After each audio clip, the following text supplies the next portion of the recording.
Assalamualaikum warahmatullahi wabarakatuh. Apa kabar sahabat Al-Fatah yang dimuliakan Allah? Semoga kita dalam keadaan sehat, dilimpahkan rezekinya dan diberikan keberkahan dunia dan akhirat. Amin ya robbal alamin.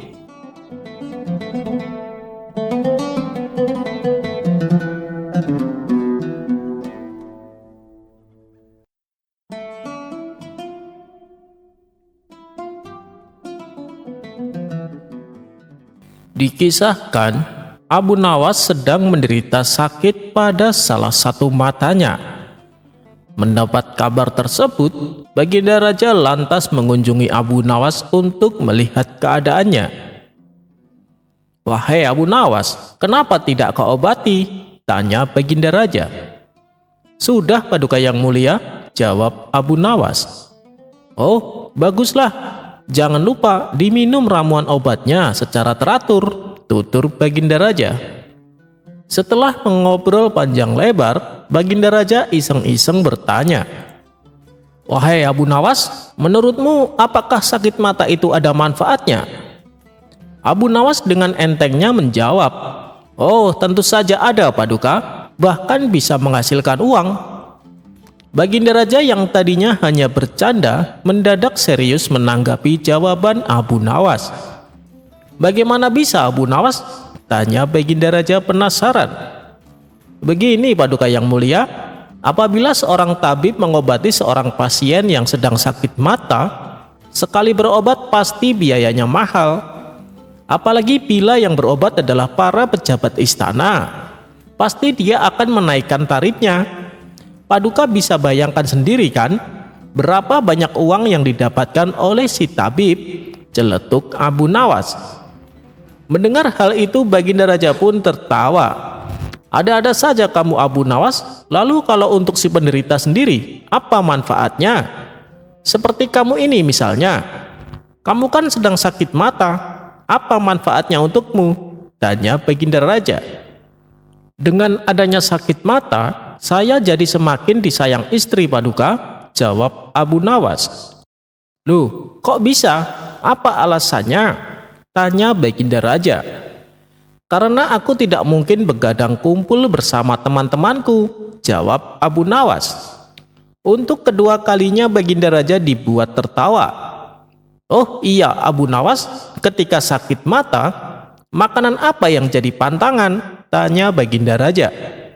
"Ada beberapa pantangan, wahai Paduka, seperti roti, olahan daging, telur, dan lain-lain," jawab Abu Nawas. Mendengar penjelasan tersebut, timbul niat Baginda Raja untuk mengerjai Abu Nawas. "Aduh, sayang sekali. Padahal aku kesini membawa makanan," ujar Baginda Raja. Baginda Raja lalu memerintahkan pengawal untuk mengambilkan makanan berupa roti yang berisi olahan daging. Ketika roti sudah berada di atas meja, Baginda Raja memakan roti tersebut sambil melirik ke arah Abu Nawas. "Rotinya lezat sekali, Abu Nawas, apalagi ada daging di dalamnya," ledek Baginda Raja. Abu Nawas yang sedari tadi melihatnya kini mulai tak kuasa menahan. Ia pun segera mengambil roti di atas meja dan langsung memakannya. Tentu saja Baginda Raja terkejut dan bertanya, Hei, Abu Nawas, mata kamu itu kan sedang sakit. Apa kamu tidak takut?" tanya Baginda Raja. "Jangan khawatir, Paduka, yang sakit kan mata sebelah kanan, sedangkan aku memakannya memakai mata sebelah kiri," jawab Abu Nawas sambil meneruskan makannya. Spontan Baginda Raja tertawa terpingkal-pingkal dengan kecerdikan Abu Nawas.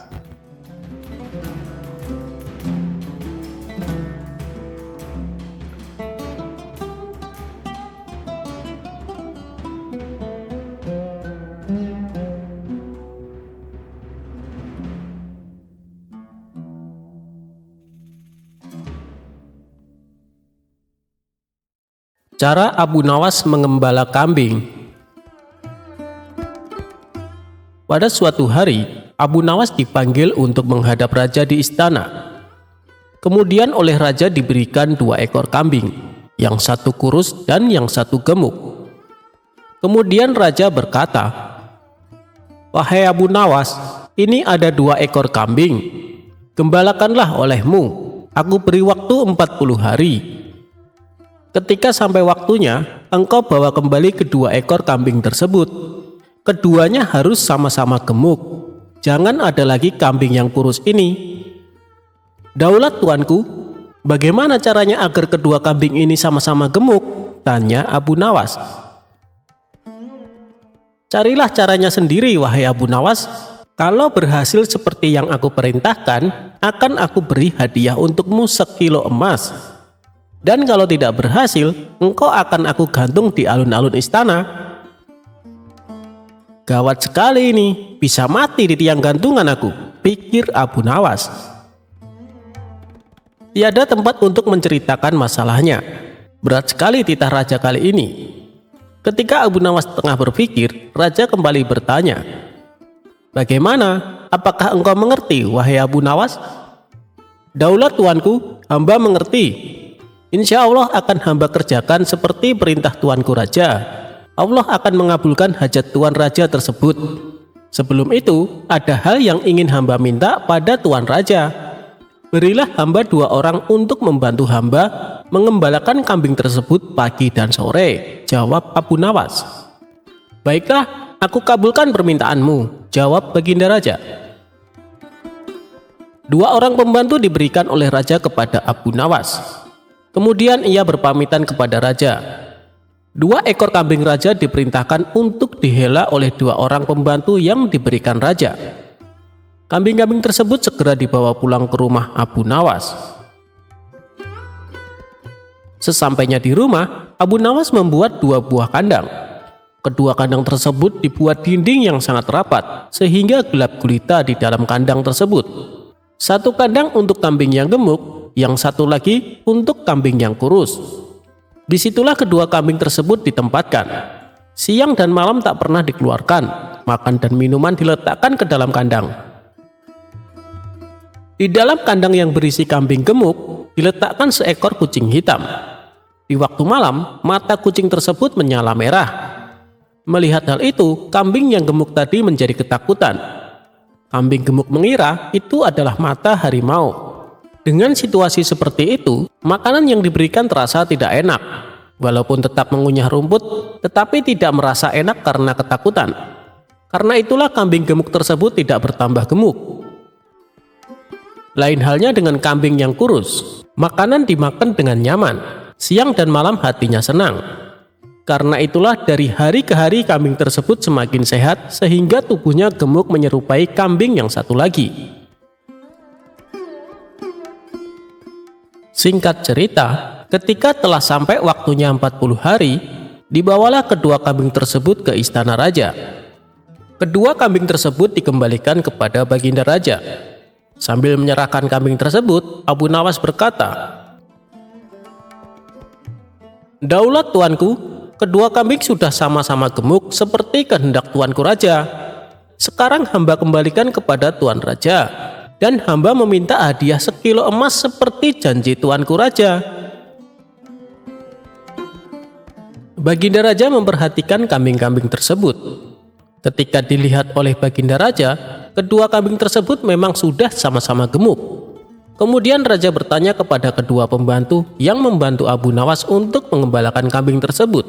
Setelah mendengar jawaban dari keduanya, baginda raja mengetahui kalau di dalam kandang kambing yang gemuk dimasukkan seekor kucing hitam oleh Abu Nawas. Sambil tertawa sang raja berkata, "Oh, begitu rupanya cara engkau memelihara kambing, wahai Abu Nawas. Benar-benar cerdik engkau." Setelah itu diberilah oleh raja kepada Abu Nawas 1 kilo emas seperti yang dijanjikan hadiah untuk memelihara kambing. Selamatlah Abu Nawas dari tiang gantungan.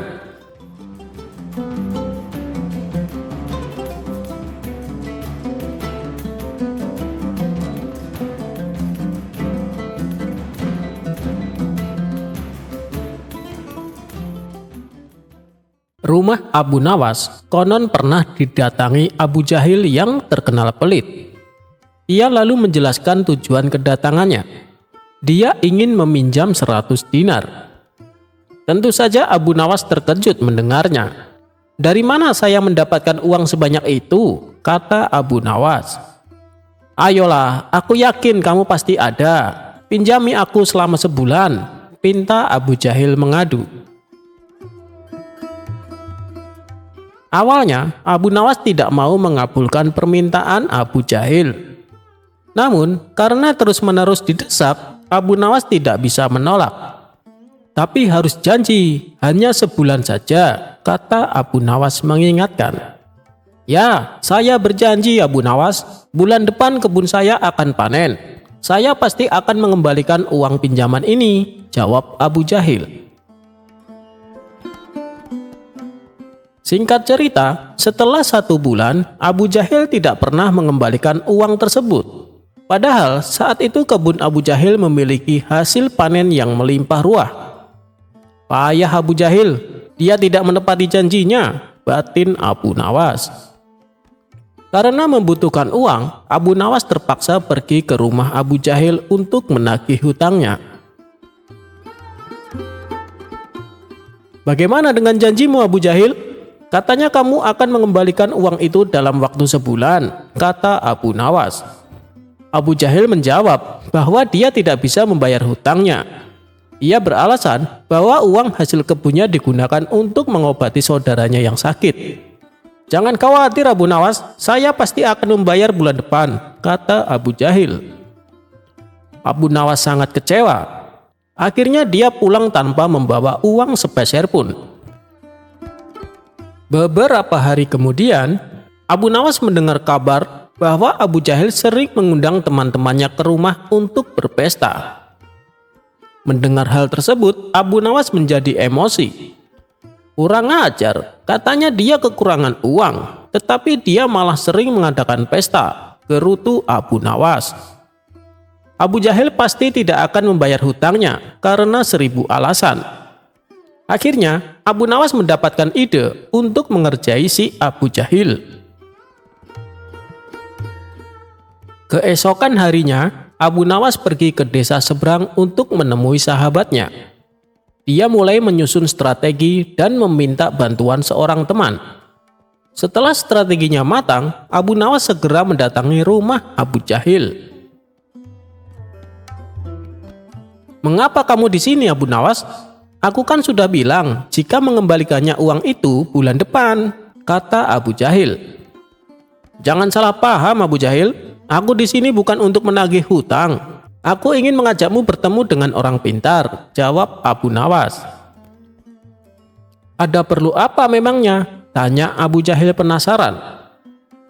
"Begini Abu Jahil, di desa seberang katanya ada dukun persugihan yang bisa membuat kita kaya. Aku ingin mencobanya di sana," jawab Abu Nawas. "Benarkah? Oke Abu Nawas, aku ikut. Aku juga ingin kaya," kata Abu Jahil girang mendengar adanya tawaran dukun persugihan itu. Singkat cerita, Abu Nawas dan Abu Jahil tiba di rumah dukun persugihan tersebut. Setelah memanggil keduanya, dukun itu bertanya, "Apa yang kamu lakukan di sini?" Abu Nawas kemudian mengutarakan keinginannya agar ia ingin kaya tanpa bekerja. "Ah, itu mudah, tapi ada syaratnya loh," kata sang dukun. "Apa syaratnya Mbah?" tanya Abu Nawas. "Syaratnya harus ada yang dikorbankan. Tapi jangan khawatir, korbannya tidak harus dari keluarga, orang lain juga bisa dikorbankan. Tapi orang lain itu adalah orang yang terkait dengan hartamu," jawab sang dukun. "Apa maksudmu? Aku tidak mengerti," tanya Abu Nawas lagi. "Ya, misalnya siapapun yang berhutang uang kepadamu, orang itu dapat digunakan sebagai korban, meskipun dia bukan anggota keluargamu," jawab sang dukun. "Bagaimana jika orang itu tidak mau Mbah?" tanya Abu Nawas. "Kamu tidak perlu minta izin kepada orang tersebut. Nanti ia akan jadi korban tanpa ia sadari dan tiba-tiba mati dengan mengerikan," kata Mbah Dukun menjelaskan. "Aku mengerti Mbah, aku setuju," jawab Abu Nawas sambil memandang Abu Jahil. Abu Jahil yang merasa dikorbankan langsung gemetar. Dukun itu kemudian mengajari Abu Nawas mantra sebagai ritual. Tengah malam, setelah kembali dari rumah dukun, Abu Nawas berkata di tengah jalan, "Abu Jahil, kamu tidak perlu mengembalikan hutang 100 dinar. Saya ikhlas." Mendengar hal itu, Abu Jahil langsung ketakutan. "Jangan Abu Nawas, akan saya kembalikan uangmu nanti. Tepatnya ketika saya sampai rumah, nanti akan segera aku kembalikan," kata Abu Jahil dengan ketakutan. "Bukannya kemarin kamu mengatakan bahwa kamu kehabisan uang?" goda Abu Nawas. "Saya masih punya banyak uang Abu Nawas, aku hanya membohongimu," kata Abu Jahil. Akhirnya Abu Jahil segera mengembalikan uang pinjamannya kepada Abu Nawas di hari itu juga, sejumlah 100 dinar. Setelah diselidiki, terungkap bahwa dukun yang didatangi Abu Nawas dan Abu Jahil adalah sahabat Abu Nawas. Taktik ini sengaja diatur oleh Abu Nawas dan kawannya tersebut agar Abu Jahil segera melunasi utangnya. Cerdas sekali Abu Nawas.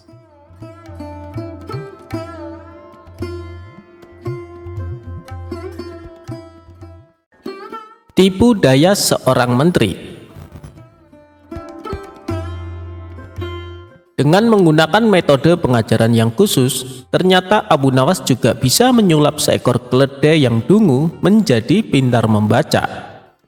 Meski keledai ini tetap memiliki kekurangan dibandingkan dengan manusia. Ada saja orang yang iri akan kecerdikan Abu Nawas, termasuk para pembesar kerajaan yang ingin menjadi menteri kesayangan raja. Diceritakan, pada suatu hari, seorang menteri kerajaan yang dipimpin oleh Baginda Raja tiba-tiba punya pikiran buruk kepada Abu Nawas. Rupanya, ia iri hati terhadap perhatian raja yang begitu berlebihan terhadap Abu Nawas daripada dirinya.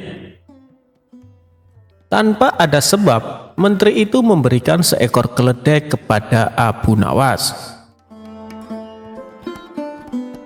"Abu Nawas, ajari keledai itu membaca. Dalam 2 minggu, datanglah kembali kemari dan kita lihat hasilnya," kata menteri itu. Abu Nawas menerimanya dan kemudian pergi tanpa banyak kata. Namun dalam hati ia masih was-was juga atas niat menteri itu. "Apakah ini salah satu tipu dayanya untuk menghancurkan nama baikku?" tanya Abu Nawas dalam hati. Abu Nawas berusaha tidak mempedulikannya, dan dalam 2 minggu kemudian ia kembali ke istana. Tanpa banyak bicara, menteri mengajaknya menghadap Baginda Raja.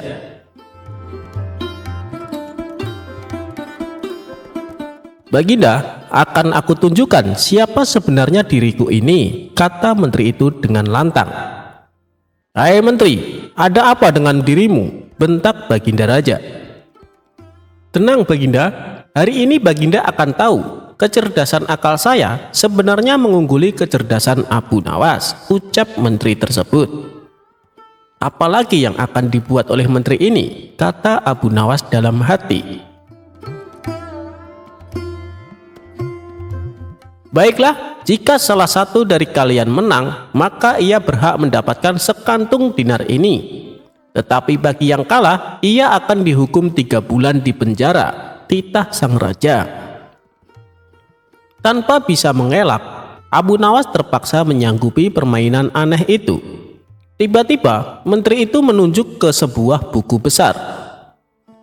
"Coba buktikan jika keledai itu bisa membaca.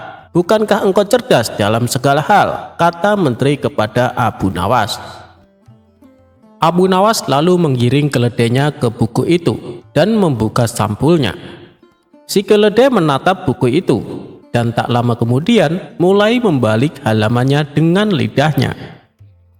Terus-menerus dibaliknya setiap halaman sampai halaman terakhir. Setelah selesai, si keledai menatap Abu Nawas.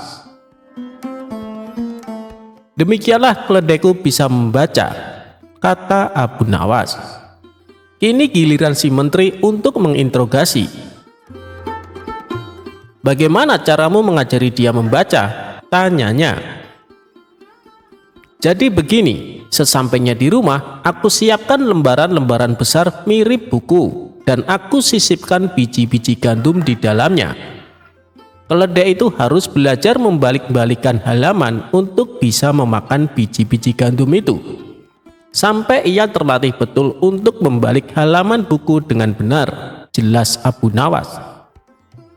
Tapi bukankah ia tidak mengerti apa yang dibacanya? Tukas si menteri. Memang demikianlah cara keledai membaca. Dia hanya membalik-balik halaman tanpa mengerti isinya.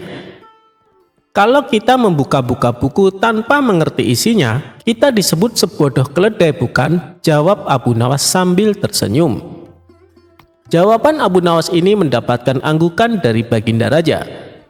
Baginda mengerti, sepintar-pintarnya hewan tidak akan sanggup menjadi sesempurna manusia. Hanya manusia bodoh saja yang tidak mau menggunakan akalnya untuk berpikir. Akhirnya Abu Nawas mendapat hadiah sekantung dinar, sedangkan menteri masuk penjara sesuai perjanjian dari awal.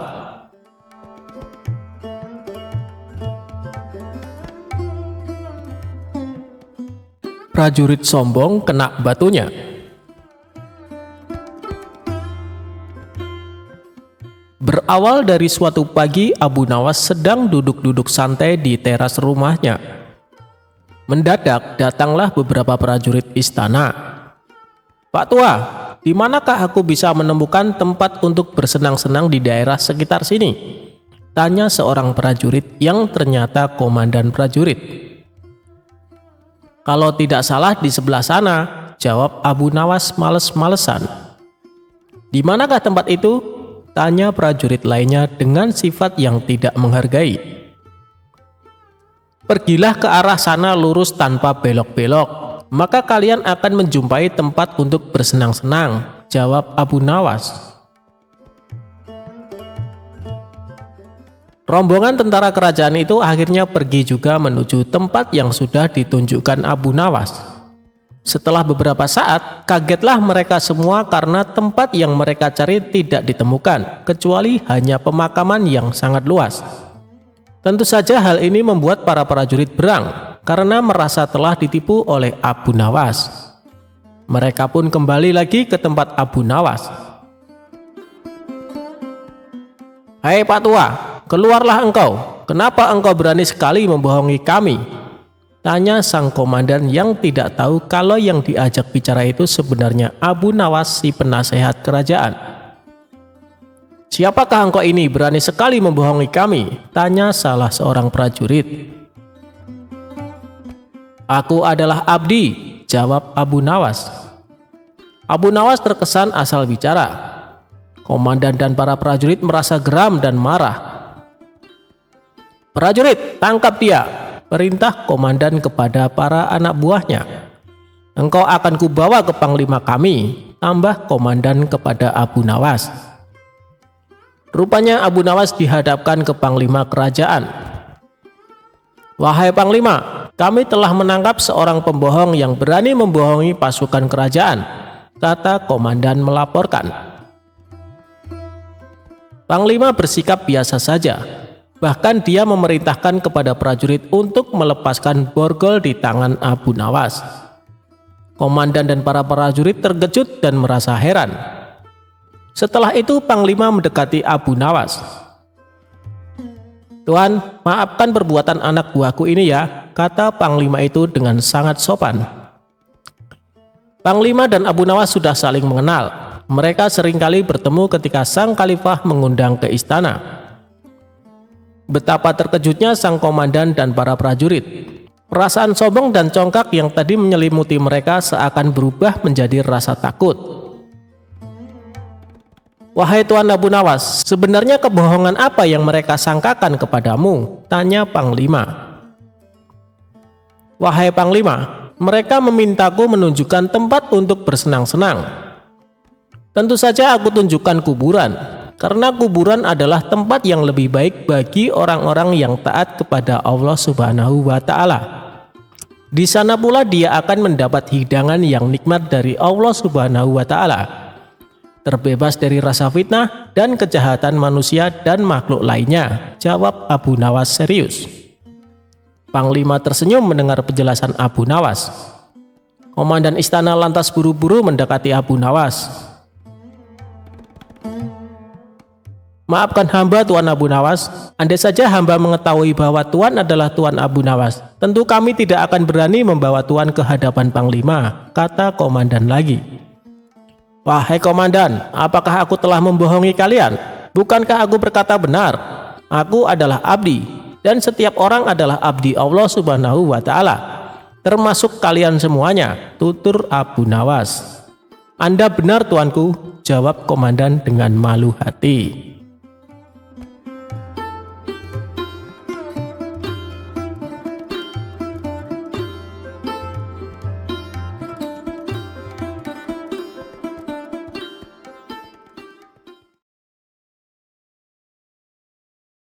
Abu Nawas dan buah anggur. Pada suatu hari, hakim di istana telah wafat karena suatu penyakit. Raja menyuruh orang yang dikenalnya menjadi hakim baru di istana. Semua orang mengira hakim tersebut akan kejam dan bengis kepada para rakyat. Tak lama kemudian, hakim baru datang ke istana. Beberapa rakyat yang melihat hal tersebut pun datang ke istana dengan membawakan buah sebagai tanda selamat.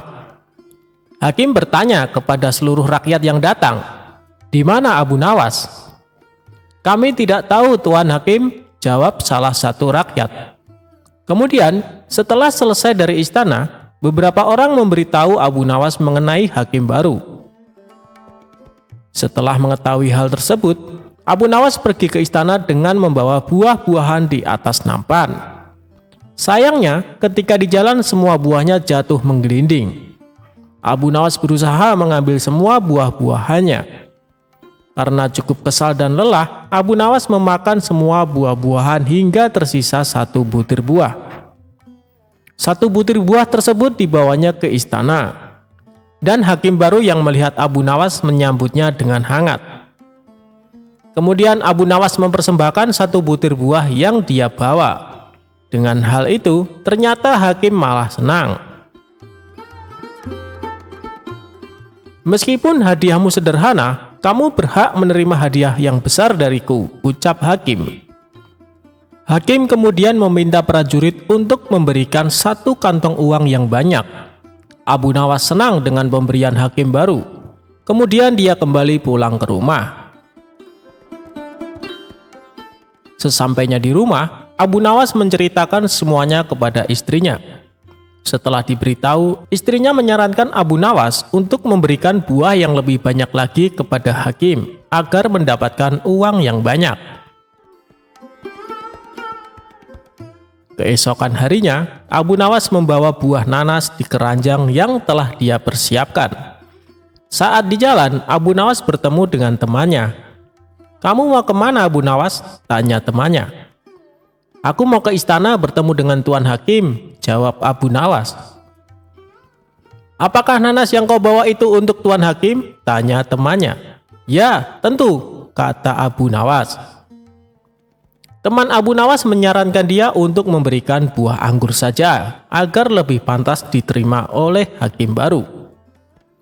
Abu Nawas setuju dengan saran temannya. Kemudian dia pergi ke pasar untuk membeli anggur terbaik di sana. Akhirnya sampailah Abu Nawas ke istana dan hakim baru menyambutnya dengan hangat.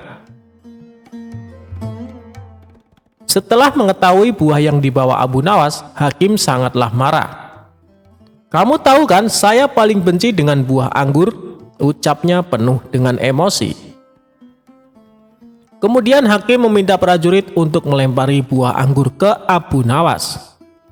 Ketika dilempari buah anggur, Abu Nawas malah berkata, "Alhamdulillah." Mendengar ucapan Abu Nawas berkali-kali, hakim merasa heran. Kemudian dia bertanya kepada Abu Nawas, "Abu Nawas, kenapa kamu terus mengucapkan Alhamdulillah ketika dilempari buah anggur?" tanya hakim. "Begini Tuan Hakim, awalnya aku ingin membawa satu keranjang buah nanas untuk Tuan Hakim.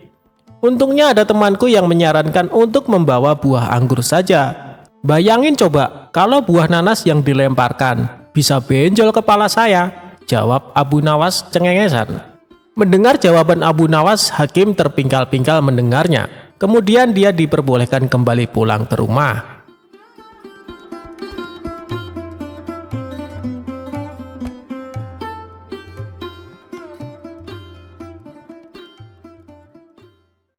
Kejujuran Abu Nawas diuji dengan wanita cantik. Suatu hari, Abu Nawas pergi ke hutan untuk mencari kayu. Ia membawa kapak yang sangat usang sebagai alat mempermudah pekerjaannya. Namun sayangnya, kapak miliknya itu malah jatuh ke jurang.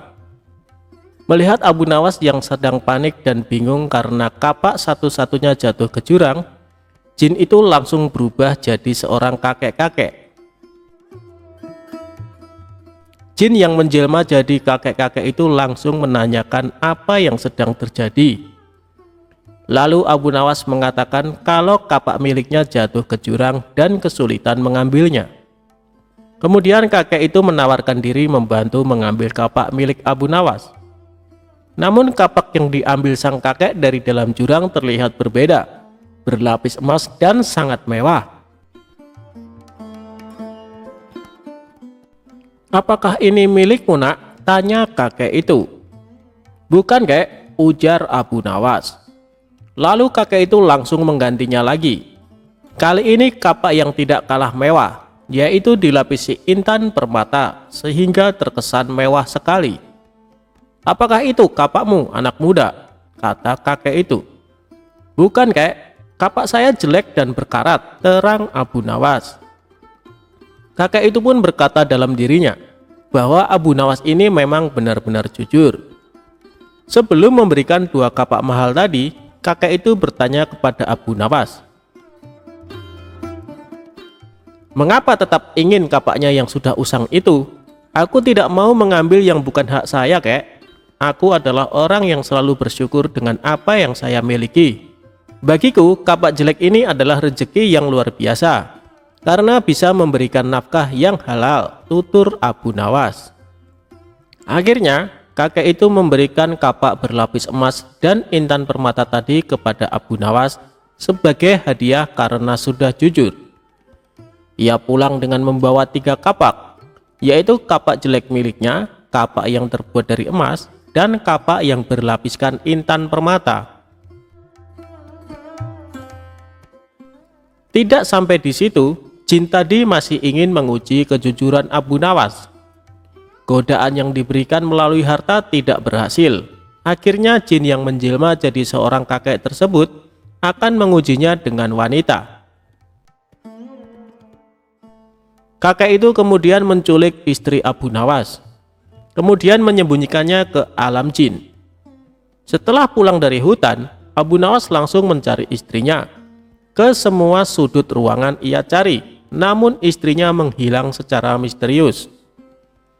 Lalu kakek itu datang kepada Abu Nawas dan bertanya apa yang sedang dia cari dan menawarkan diri untuk membantunya. Abu Nawas mengatakan kalau istrinya hilang secara misterius dan hanya meninggalkan pakaian kotor. "Tenang, aku akan membantumu dan pasti menemukan istrimu," ujar sang kakek. Tiba-tiba Abu Nawas teringat kalau kakek itu yang ditemuinya di hutan saat kapaknya masuk ke jurang dan memberikannya 2 kapak yang sangat bernilai. "Wah, rupanya kakek itu ingin menguji kejujuranku lagi," kata Abu Nawas di dalam hatinya.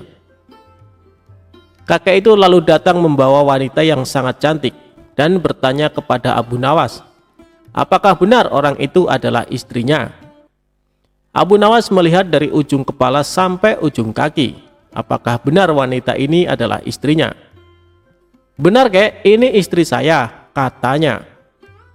"Bukan, ini bukan istrimu. Kenapa kau tidak jujur? Katanya hidup harus penuh rasa syukur," ucap sang kakek. Lalu Abu Nawas menjelaskan, jika ia mengatakan itu bukan istrinya, kejadian yang sama akan seperti kapak tadi. Kakek itu nantinya akan membawa 1 wanita cantik lagi. nanti kau akan memberikan 2 wanita cantik itu lagi kan? Sama seperti kapak, terang Abu Nawas. Jin yang menyerupai kakek itu langsung tertawa terbahak-bahak. Ia tidak menyangka kalau Abu Nawas bukan hanya jujur, tapi juga cerdas.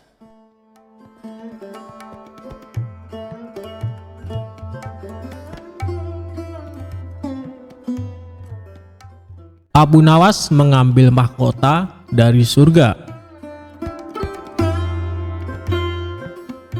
Dikisahkan, pada suatu hari Baginda Raja menyamar menjadi rakyat biasa. Beliau ingin menyaksikan kehidupan di luar istana tanpa sepengetahuan siapapun agar lebih leluasa bergerak. Baginda mulai keluar istana dengan pakaian yang amat sederhana agar tidak terlihat seperti seorang raja oleh rakyatnya. Ketika raja sampai di sebuah perkampungan, beliau melihat beberapa orang berkumpul.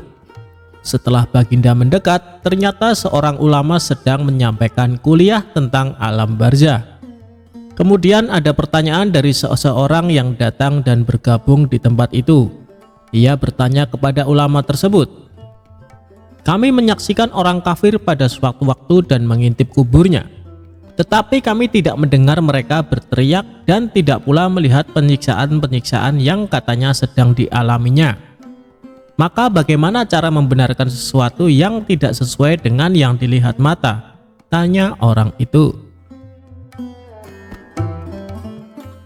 Ulama itu berpikir sejenak, kemudian ia berkata, "Untuk mengetahui yang demikian itu harus dengan panca indera yang lain. Ingatkah kamu dengan orang yang sedang tidur? Dia kadangkala bermimpi dalam tidurnya digigit ular, diganggu dan sebagainya. Ia juga merasa sakit dan takut ketika itu, bahkan memekik dan keringat bercucuran pada keningnya. Ia merasakan hal semacam itu seperti ketika tidak tidur.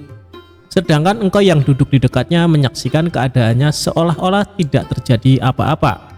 Padahal apa yang dilihat serta dialaminya adalah dikelilingi ular-ular. Maka jika masalah mimpi yang remeh saja sudah tidak mampu mata lahir melihatnya, mungkinkah engkau bisa melihat apa yang terjadi di alam barzah?" kata sang ulama. Baginda Raja terkesan dengan penjelasan ulama itu. Lalu ulama itu melanjutkan kuliahnya tentang alam akhirat. Dikatakan bahwa di surga tersedia hal-hal yang amat disukai nafsu, termasuk benda-benda. Salah satu benda-benda itu adalah mahkota yang amat luar biasa indahnya. Tak ada yang lebih indah dari barang-barang di surga, karena barang-barang itu tercipta dari cahaya. Saking indahnya, maka satu mahkota jauh lebih bagus dari dunia dan isinya. Baginda makin terkesan. Beliau lalu pulang kembali ke istana. Baginda sudah tidak sabar ingin menguji kemampuan Abu Nawas. Baginda Raja memerintahkan menterinya untuk memanggil Abu Nawas ke hadapannya.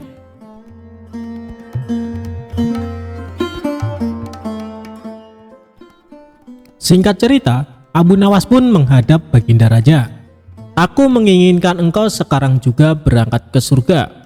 Kemudian bawakan aku sebuah mahkota surga yang katanya tercipta dari cahaya itu. Apakah engkau sanggup, Abu Nawas?" tanya Baginda Raja. "Sanggup, Paduka yang mulia," kata Abu Nawas langsung menyanggupi apa yang mustahil dilaksanakan olehnya itu. "Tetapi Baginda harus menyanggupi pula satu syarat yang akan hamba ajukan," kata Abu Nawas dengan percaya diri. "Sebutkan syarat itu," kata Baginda Raja. "Hamba mohon Baginda menyediakan pintunya agar hamba bisa memasukinya," kata Abu Nawas. "Pintu apa?" tanya Baginda belum mengerti. "Pintu alam akhirat," jawab Abu Nawas. "Apa itu?" tanya Baginda ingin tahu. "Kiamat, wahai Paduka yang mulia. Masing-masing alam mempunyai pintu. Pintu alam dunia adalah liang peranakan ibu. Pintu alam barzah adalah kematian. Dan pintu alam akhirat adalah kiamat," jelas Abu Nawas kepada Baginda Raja. "Surga berada di alam akhirat. Bila Baginda masih tetap menghendaki hamba mengambil sebuah mahkota di surga, maka dunia harus kiamat terlebih dahulu. lanjut Abu Nawas. Mendengar penjelasan Abu Nawas, Baginda Raja terdiam. Di sela-sela kebingungan Baginda Raja, Abu Nawas bertanya lagi kepada Baginda Raja. Masihkah Baginda menginginkan mahkota dari surga? Tanya Abu Nawas. Baginda Raja tidak menjawab, beliau diam 1000 bahasa. Sejenak kemudian, Abu Nawas mohon diri karena Abu Nawas sudah tahu jawabannya.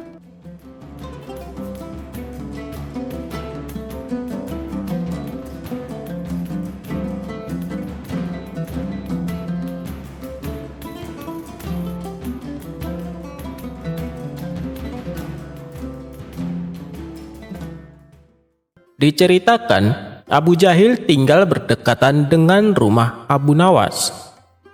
Abu Jahil ini terkenal sangat pelit. Ia terbiasa memanfaatkan barang orang lain, termasuk meminjam keledai milik Abu Nawas. Karena seringnya meminjam keledai, Abu Nawas sampai berkata, "Hei Abu Jahil, ambil saja keledai ini untukmu, anggap saja sebagai hadiah dariku." Hal itu dilakukan oleh Abu Nawas karena sering melihat tetangganya yang pelit tersebut berkali-kali pinjam keledainya, seperti tak ingin memiliki keledai sendiri. Mendengar itu, Abu Jahil pun tertawa. "Kenapa aku harus memiliki keledai? Aku hanya perlu mengambilnya ketika membutuhkan saja. Jadi aku tidak usah repot menanggung biaya makannya," balas Abu Jahil. Begitulah sifat Abu Jahil. Karena pelit, ia sampai tidak mau memelihara keledai.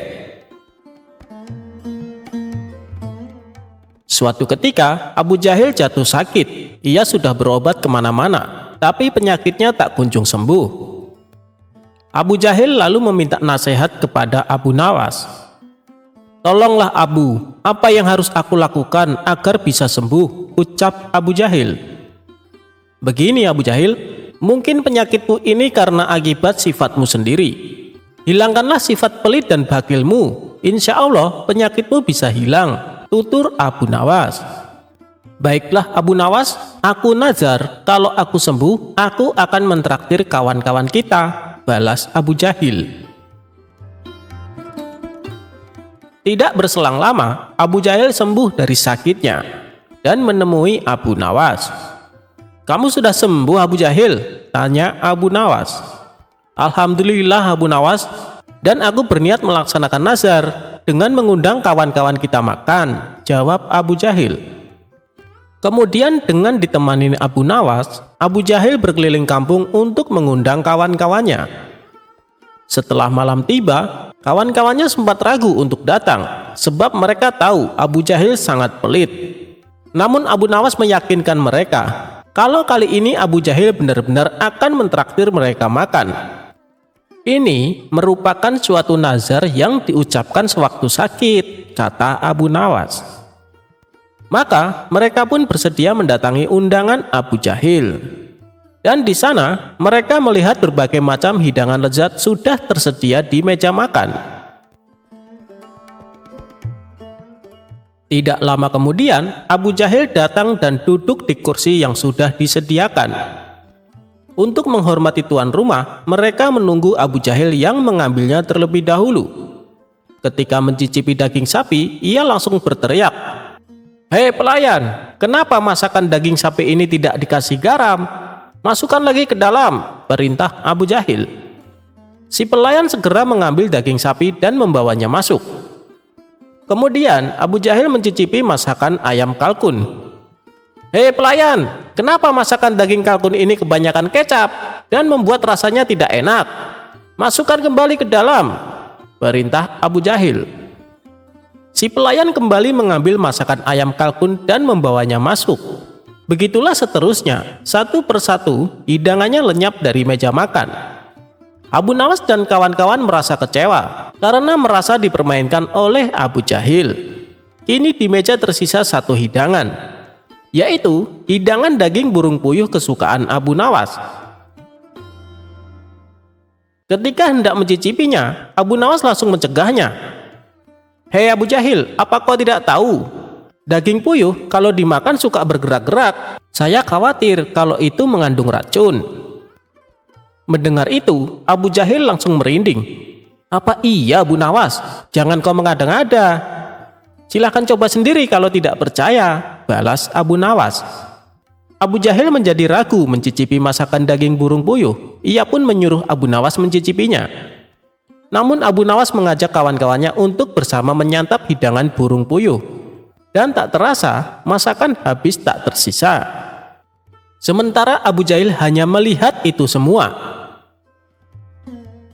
"Hei Abu Nawas, kau bilang burung puyuhnya bergerak-gerak. Mana buktinya?" kata Abu Jahil. "Hei Abu Jahil, coba kau perhatikan mulutku. Bukannya dia bergerak-gerak saat aku punya," jawab Abu Nawas. "Kalau itu sih semua makanan bergerak-gerak." "Maksudku, daging burung puyuhnya bisa bergerak-gerak sendiri," tanya Abu Jahil. "Yang bilang bisa bergerak sendiri siapa?" kata Abu Nawas. "Kan aku bilang daging puyuh kalau dimakan bisa bergerak-gerak," sambung Abu Nawas. Akhirnya Abu Nawas dan kawan-kawannya pulang dengan keadaan perut kenyang. Sementara Abu Jahil merasa rugi karena memberikan makanan kepada Abu Nawas dan kawan-kawannya. "Kalau orang pelit harus disiasati biar kapok," kata Abu Nawas. Dan mereka pun tertawa terpingkal-pingkal.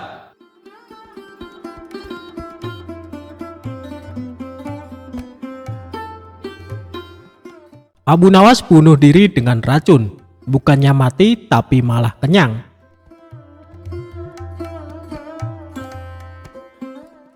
Sebelum menjadi orang kepercayaan Baginda Raja, Abu Nawas pernah bekerja sebagai penjahit.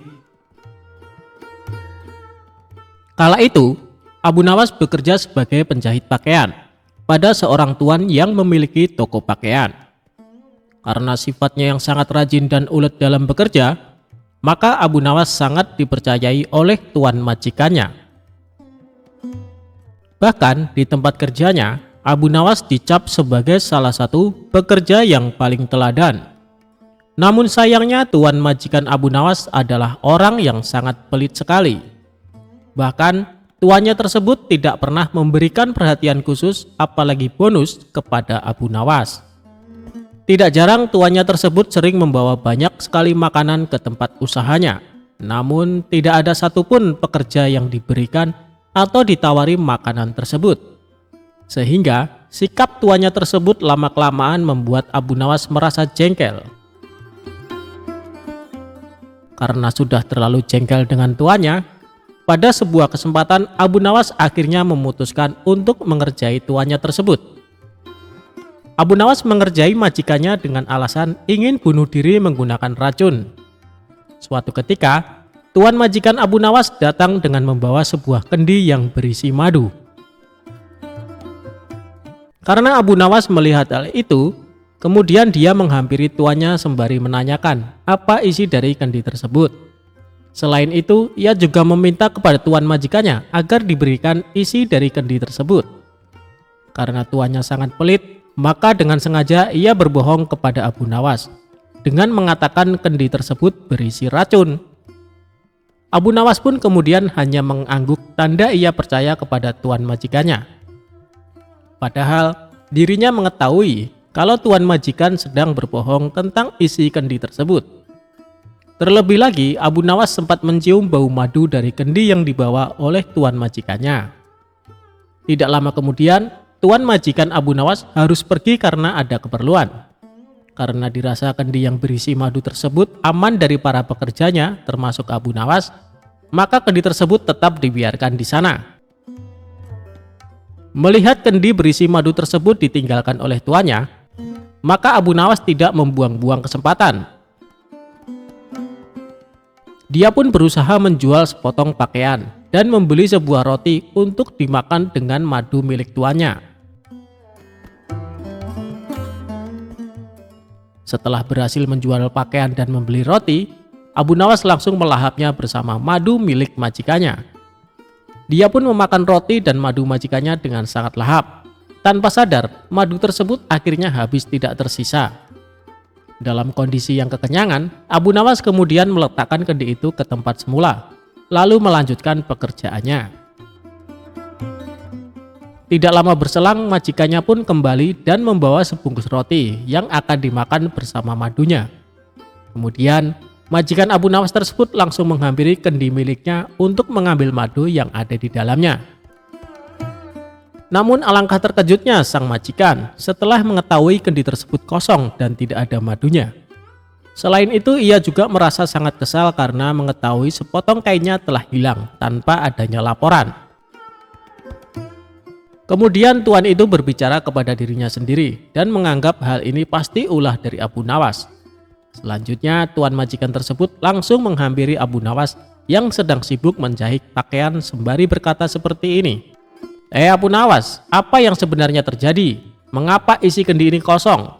Dan sepotong pakaian telah hilang? Tanya tuannya kepada Abu Nawas.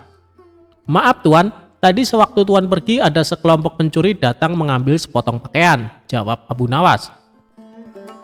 Lantas apa yang kamu lakukan kepada pencuri itu? Tanya tuannya lagi. Aku ketakutan dan tidak bisa berbuat apa-apa, kata Abu Nawas sambil pura-pura ketakutan. Lalu, mengapa isi kendiku hilang? Apakah diminum juga oleh pencuri itu? Tanya tuan majikan kembali. Abu Nawas pun mengatakan bukan pencuri itu yang meminum isi kendi tuan majikannya, karena yang meminum isi kendi tersebut adalah dirinya, sebab ia berniat bunuh diri dengan racun yang ada di dalam kendi tersebut. Karena takut akan dimarahi oleh tuan, maka aku putuskan untuk memilih bunuh diri saja menggunakan racun yang ada di dalam kendi tersebut. Hamba pikir hamba akan mati, tapi ajal hamba belum sampai tuan, kata Abu Nawas kepada majikannya. Mendengar perkataan jujur dan keahlian akal pikir Abu Nawas, tuannya tersebut tidak jadi marah. Selain itu, majikannya tersebut akhirnya sadar apa yang sudah terjadi, karena ulah dirinya yang sangat pelit kepada pekerjanya.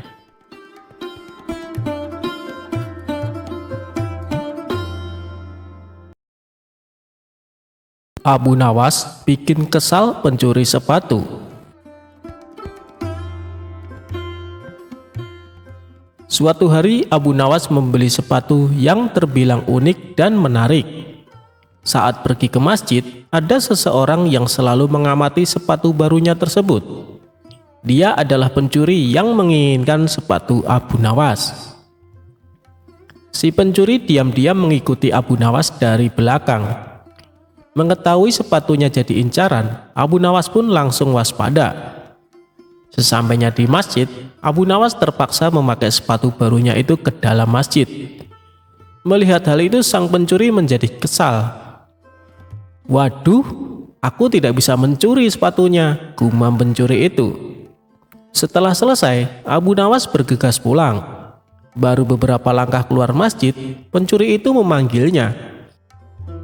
Hei Abu Nawas, sholatmu tidak sah karena memakai sepatu, kata pencuri itu.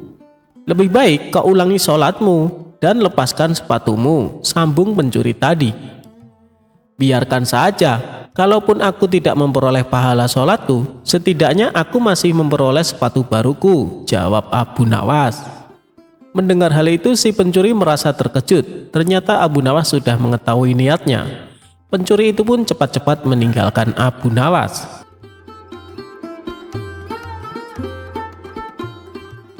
Menghitung jumlah ikan di laut dan bintang di langit. Bermula dari Baginda Raja kerap memberikan ujian serta pertanyaan kepada Abu Nawas. Sosok humoris itu seringkali menjadi labuhan akhir ketika pertanyaan-pertanyaan Baginda Raja tidak bisa dijawab orang-orang istana. Ketika itu Baginda Raja melontarkan pertanyaan terkait jumlah bintang di langit dan ikan di lautan kepada Abu Nawas. Hei Abu Nawas, manakah yang lebih banyak jumlahnya?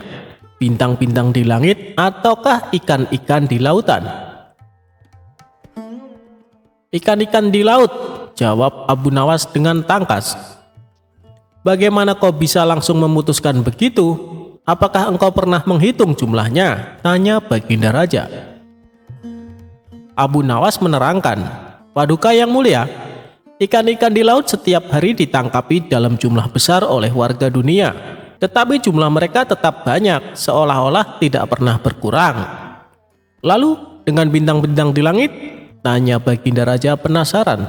Jumlah mereka juga banyak, tapi bintang-bintang di langit tidak pernah ditangkapi dan tidak pernah diambili. Makanya jumlah mereka tidak pernah berkurang, pungkas Abu Nawas dengan yakin.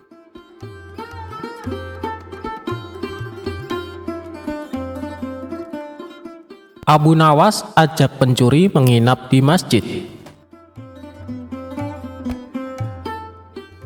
Abu Nawas mengerjai balik pencuri yang beraksi di rumahnya. Pria pencuri itu melakukannya dengan cara lain karena tahu Abu Nawas susah dikerjai. Sebelum datang ke rumah Abu Nawas, si pencuri memikirkan banyak strategi. Sesampainya di rumah targetnya, pria tersebut langsung mengetuk pintu rumah Abu Nawas dan mengucapkan salam. Kemudian sang pemilik rumah membuka pintunya dan menjawab salam. Ketika pintu dibuka, Abu Nawas bingung lantaran tidak mengenal pria asing yang datang ke rumahnya itu. "Kamu siapa? Ada keperluan apa malam-malam datang ke rumahku?" tanya Abu Nawas. Berbekal ide yang sudah disiapkan sebelumnya, pria itu menjawab dengan hal yang tidak masuk akal. Berharap misinya berhasil mencuri di rumah Abu Nawas dengan dalih bahwa dirinya adalah menantu Tuhan. Ia juga meminta Abu Nawas mengizinkan dirinya menginap 1 malam. Terlebih lagi Abu Nawas sangat taat kepada Allah Subhanahu wa Ta'ala. Maka sebagai menantu Tuhannya, pria itu merasa berhak masuk ke rumah sang pujangga tersebut. "Lalu apa hubungannya kamu menginap di rumahku dan diriku takut dengan Allah?" ujar Abu Nawas. "Wahai Abu Nawas, ketahuilah bahwa yang sedang berdiri di depanmu adalah menantu yang selalu kau muliakan selama ini. Aku adalah menantu Tuhanmu," ucap pria tersebut. "Oh, kamu menantunya Tuhan, menantu Allah Ta'ala?" tanya Abu Nawas yang mulai curiga. "Ya Abu Nawas," jawab pria tersebut. Kemudian Abu Nawas mengajak pria itu masuk ke suatu tempat. Di dalam hati pria tersebut mengatakan misinya berhasil mengelabui Abu Nawas. Ternyata Abu Nawas mengajaknya ke masjid dan mempersilahkan pria itu tidur di dalamnya. Pencuri tersebut kaget dan bertanya, mengapa ia diajak ke tempat ini? "Tadi kan kau bilang menantu Allah Subhanahu wa Ta'ala dan masjid adalah rumah Allah, jadi silahkan menginap di rumah mertuamu," tukasnya.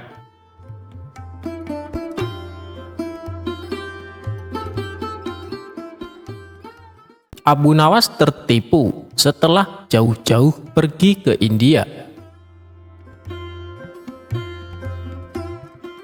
Suatu hari Abu Nawas merasa sedih karena kehilangan burung yang amat disayangi. Tidak ingin kesedihannya berlarut-larut, ia berinisiatif membeli burung baru. Maka pergilah Abu Nawas ke pasar burung di pusat kota. Setibanya di pasar, Abu Nawas langsung mendatangi salah satu toko yang menjual beraneka macam burung. "Anda mencari burung jenis apa, Tuan?" tanya si penjual. "Aku mau lihat-lihat dulu. Nanti kalau sekiranya ada yang cocok, baru ku beli," jawab Abu Nawas. Lalu tanpa sengaja Abu Nawas melihat ada burung yang sangat indah. Bulunya warna-warni dan kemilau. "Burung apa ini? Aku baru melihatnya," tanya Abu Nawas. "Oh, ini burung dari India, Tuan. Apakah Tuan berminat?" jawab si penjual. "Ya, aku tertarik. Tapi apa burung ini bisa berkicau?" tanya Abu Nawas lagi. "Waduh, sayang sekali, Tuan. Burung ini tidak dapat berkicau. Tapi burung ini bisa berbicara seperti manusia. Bahkan dia bisa diajak bicara. Dan satu lagi, Tuan, burung ini sangat cerdik," jelas si penjual. "Benarkah?" tanya Abu Nawas penasaran. Untuk membuktikannya, Abu Nawas lalu mencoba mengajaknya berbicara. Benar saja, burung itu bisa diajak berbicara layaknya manusia. "Baiklah, aku beli burung ini," kata Abu Nawas. Setelah transaksi pembayaran selesai, Abu Nawas langsung membawa pulang burung tersebut. Setibanya di rumah, ia menaruh burungnya dalam sebuah sangkar yang sangat indah. Suatu ketika saat Abu Nawas sedang asik bercengkrama dengan si burung, datanglah beberapa pengawal istana ke rumahnya. "Tuan Abu Nawas, Anda diperintahkan Baginda Raja untuk menghadapnya sekarang," kata salah satu pengawal. "Oh, baiklah, aku akan segera ke sana. Kalian pergilah dulu, nanti aku menyusul," balas Abu Nawas. Singkat cerita, Abu Nawas pun datang ke istana menghadap Baginda Raja. Ternyata Baginda Raja akan mengutus Abu Nawas pergi ke negeri India untuk suatu keperluan. Sepulangnya dari istana, Abu Nawas langsung berkemas dan bersiap-siap. Tidak lupa dia juga berpamitan dengan burung barunya itu. "Hei burung, aku tahu kau berasal dari India, dan Baginda Raja akan mengutusku ke negerimu. Apa kau punya permintaan? Barangkali kau kangen dengan makanan India, aku bisa membawakannya untukmu," kata Abu Nawas. "Aku mohon dan aku meminta kepadamu, lepaskan aku dari sangkar ini. Itulah permintaanku," jawab si burung. "Wah, kalau itu permintaannya, aku tidak bisa. Aku tidak mungkin melepaskanmu. Aku membelimu dengan harga mahal. Kau sudah menjadi milikku sekarang," ujar Abu Nawas. "Baiklah kalau kau tidak bisa melepasku. Tapi bila permintaan keduaku ini kau penuhi, aku akan sangat senang," balas si burung. "Apa permintaan keduamu?" tanya Abu Nawas. "Aku minta tolong kepadamu, jika kau telah sampai ke negeri India, pergilah ke sebuah hutan di desa ini. Kabarkanlah kepada saudara-saudaraku bahwa saat ini aku berada dalam sangkar di rumahmu. Melalui kabar ini, aku berharap mereka tidak gelisah mencariku. Itulah permintaan keduaku," tutur si burung. "Memangnya semua burung yang jenisnya sepertimu bisa mengerti bahasa manusia?" tanya Abu Nawas. "Ya, mereka yang jenisnya seperti aku bisa mengerti bahasa manusia dan bisa bicara seperti aku," jawab si burung.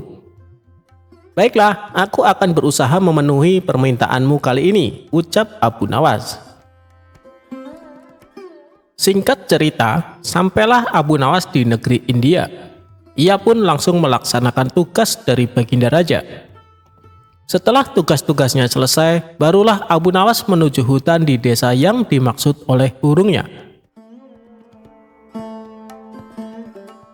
Tidak disangka-sangka, baru saja memasuki hutan beberapa puluh meter, Abu Nawas melihat sekawanan burung hinggap di sebuah pohon tepat di atas kepalanya. Burung-burung itu mirip dengan burung yang ada di rumahnya.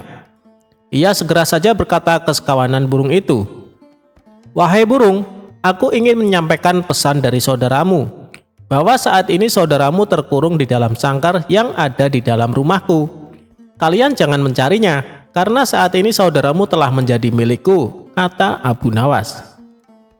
Mendengar kabar tersebut, salah satu burung tiba-tiba pingsan dan jatuh mengenai kaki Abu Nawas. Lalu Abu Nawas memungutnya dan membolak-balik badan si burung. Aneh, burung ini mendadak mati. Mungkin ia kaget karena mendengar kabar saudaranya sedang terpenjara dalam sangkar dan jauh berada di negeriku, kata Abu Nawas dalam hati. Ia tidak mau ambil pusing atas kejadian ini. Hal terpenting, dia telah menyampaikan pesan si burung kepada saudara-saudaranya. Abu Nawas lalu memutuskan berlayar kembali dan pulang ke negerinya. Setibanya di rumah, ia memberitahu burungnya bahwa permintaannya telah disampaikan. "Bagaimana kabar saudara-saudaraku? Apa mereka baik-baik saja?" tanya si burung. "Semuanya baik-baik saja, tapi ada salah satu burung yang tiba-tiba langsung mati saat mendengar kabar kalau kau sekarang berada di sini," kata Abu Nawas menjelaskan. Mendengar berita yang disampaikan Abu Nawas, burung yang ada di sangkar pun tiba-tiba pingsan dan jatuh. Spontan Abu Nawas menjadi kaget dan segera mengambil burung tersebut. Setelah dibolak-balik, ternyata burungnya mati mendadak. Apa mungkin ini gara-gara mendengar kabar kalau saudaranya telah mati? Ia sangat terkejut sampai mengalami kematian, pikir Abu Nawas. Abu Nawas pun menjadi sedih. Dia lalu menggotong burungnya dan menempatkannya di bibir jendela. Tapi tiba-tiba saja burung itu segera terbang dan hinggap di salah satu pohon di dekat jendela. Sebelum terbang tinggi, si burung berkata kepada Abu Nawas, "Wahai Tuan, ketahuilah bahwa apa yang kau anggap kesedihan bisa jadi merupakan kabar baik bagi yang lain.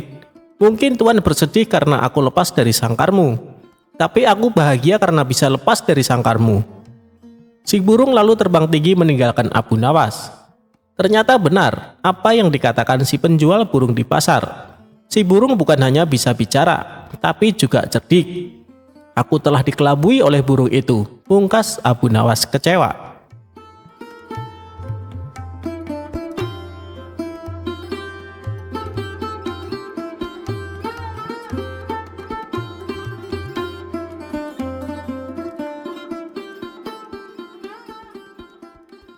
Abu Nawas membuat manusia bertelur.